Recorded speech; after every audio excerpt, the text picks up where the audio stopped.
Assalamualaikum warahmatullahi wabarakatuh. Perkenalkan nama saya Nisa, NPM 2208060217. Di sini saya akan mempresentasikan mind mapping tentang blok respirasi. Judulnya itu PPOK atau penyakit paru obstruktif. Nah, pertama kita mulai dari definisi dulu. PPOK adalah penyakit paru kronik yang ditandai oleh hambatan aliran udara di saluran napas yang bersifat progresif, non-reversible atau reversible parsial. PPOK terdiri dari bronkitis kronik dan emfisema atau gabungan. Next.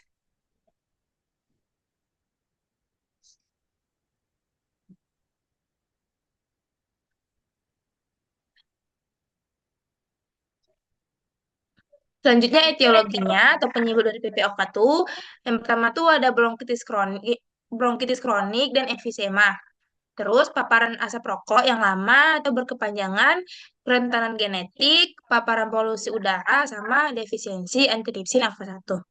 Next.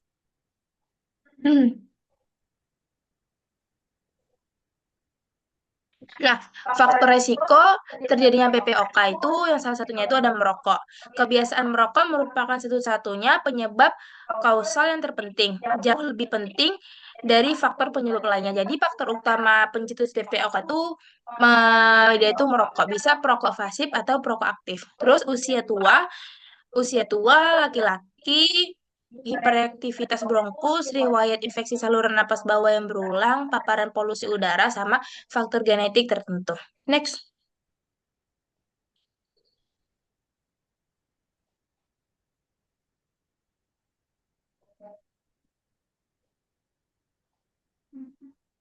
Nah, jadi ada tanda dan gejala dari PPOK tersebut. Pertama kali itu dia itu susah bernafas.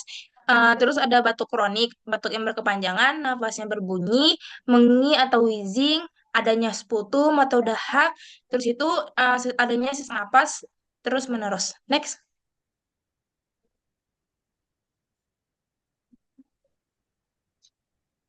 Hmm. Selanjutnya, patofisiologi terjadinya PPOK. Nah, tadi PPOK itu kan terdiri dari bronkitis kronik sama emfisema. Di mana pada bronkitis kronik terdapat pembesaran kelenjar mukosa, bronkus, metaplasia sel goblet, inflamasi, hipertrofi, otot polos, pernapasan, serta distorsi akibat fibrosis. Terus yang emfisema itu ditandai oleh pelebaran rongga udara distal, bronkiolis terminal, disertai kerusakan dinding alveoli. Secara anatomik dibedakan ada tiga jenis emfisema.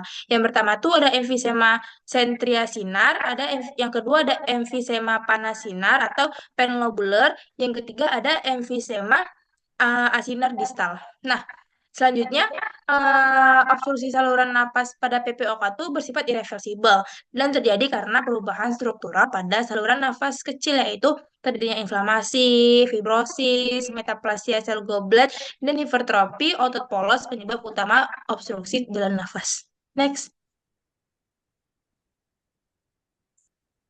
Nah, selanjutnya ada cara penegakan diagnosa. Gimana gimana sih kita cara menegakkan diagnosa tentang PPOK ini? Pertama, kita lakukan anamnesis. Di situ kita tanya keluhan bapaknya. Biasanya keluhan utamanya itu apa? Yaitu batuk yang berkepanjangan, tidak ada hanya. Terus kita tanyakan riwayat penyakit, apakah dia mempunyai riwayat penyakit infeksi saluran napas bawah berulang. Terus kita menanyakan faktor predisposisi atau faktor risiko lainnya seperti dia ada tidak merokok dalam jangka yang lama, terus ada terkena paparan asap rokok atau polusi udara gitu. Selanjutnya ada pemeriksaan fisik di mana pertama kita lakukan inspeksi. Nah, di inspeksi itu pertama kita lihat biasanya itu mulutnya itu setengah terkatup atau mencucu. Terus kita lihat di bagian toraksnya biasanya itu dia ada barrel chest. Terus ada penggunaan otot bantu nafas, adanya hipertrofi otot bantu nafas, sama adanya pelebaran sela iga. Nah, bila terjadi gagal jantung kanan, terlihat tuh adanya denyut vena jugularis atau TVJ-nya itu meningkat dan adanya edem tungkai. Nah, sebenarnya ada di palpasi. Palpasi itu pada emfisema fremitus melemah, terus sela iganya melebar. Di perkusi kita lihat pada emfisema itu dia hipersonor dari batasnya mengecil. Terus itu di auskultasi biasanya itu suara napas itu vesikular normal atau melemah. Bisa terdapat rongki atau mengi pada waktu bernapas biasa. Selanjutnya ada pemeriksaan penunjang. Pertama kali kita minta darah rutin. Dimana kita minta darah rutin itu ada HB, eh, hemoglobin, hematokrit, sama leukosit. Terus itu kita minta faal paru, kita spirometri sama uji bronkodilator.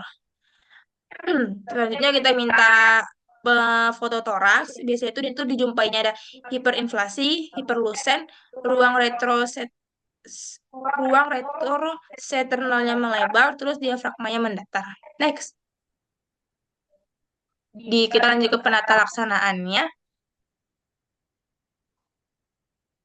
Nah, dia itu penata laksanaan dari PPOK tuh ada yang non farmako sama yang farmako. Yang non farmakonya itu kita pasang dia infus ringer laktat untuk menstabilkan hemodinamiknya di dalam tubuhnya. Terus itu kita beri oksigen 1 sampai 2 liter, ditambah nebul salbutamol untuk meredakan sesak nafasnya. Terus itu yang farmakonya kita beri dia amoxicillin 3 kali 500 miligram per hari. Kita berikan ambroxol 3 kali sehari, dosisnya 30 miligram. Kita beri salbutamol 100 mcg inhaler. Kita beri juga formoterol inhaler. Next. Selanjutnya ada edukasi, di mana edukasi untuk orang-orang PPOK ini kita edukasikan dia tuh berhenti merokok segera. Terus itu penggunaan obat-obatannya gimana? Kita kasih tahu dia cara menggunakan obat-obat yang kita berikan gimana, berapa-berapa aja yang harus diminum, berapa kali sehari. Terus itu penggunaan oksigennya gimana? Misalnya dia tuh sudah sesak napas berat. Terus itu kita mengenal dan mengatasi efek samping obat atau terapi oksigen. Kita penilaian dini, eksacerbasi aku, dan pengelolaannya. Nah, kita kasih tahu nih bapak ibunya tanda eksacerbasi itu ada batuk atau sesaknya bertambah, terus putumnya bertambah, putumnya berubah warna. Terus kita beritahu, mendeteksi, dan menghindari pencetus eksacerbasi. Yang terakhir ada menyesuaikan kebiasaan hidup dengan keterbatasan aktivitas. Nah, sekian dari saya. Selanjutnya ada referensinya.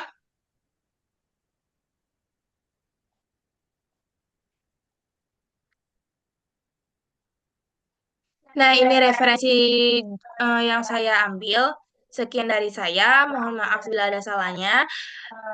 Assalamualaikum warahmatullahi wabarakatuh.